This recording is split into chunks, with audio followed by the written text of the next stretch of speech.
দেখুন, প্রথমত হচ্ছে সিলেবাসের বাইরে কেন প্রশ্ন এলো এ বিষয়ে আমার মনে হয় সবার আগে তদন্ত হওয়া উচিত। এরকম নয় তো যে ভোটের আগে ইচ্ছে করেই সিলেবাসের বাইরে অঙ্ক দেওয়া হয়েছে এবং তাতে অঙ্কটা কেউ পারুক না পারুক তাকে 10 নম্বর দিয়ে দেওয়া হবে।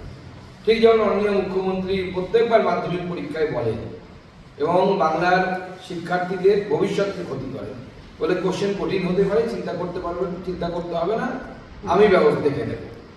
তারপর উনি স্পষ্ট বলে দেন যে আমি পাশ করিয়ে দেব। মাননীয় মুখ্যমন্ত্রীর জানা আছে কিনা জানা নেই, আমি সেই সমস্ত গার্জেনদেরকে বলবো যারা হয়তো শিক্ষা ব্যবস্থা সম্পর্কে খোঁজ রাখেন না, আপনার মেয়ে বা ছেলে মাধ্যমিক পাশ করলো না উচ্চ মাধ্যমিক পাশ করলো, সেই যুগ কিন্তু চলে গেছে যে পাশ করলে পরে তাদের কিছু হবে, সেই যুগ কিন্তু এখন নেই।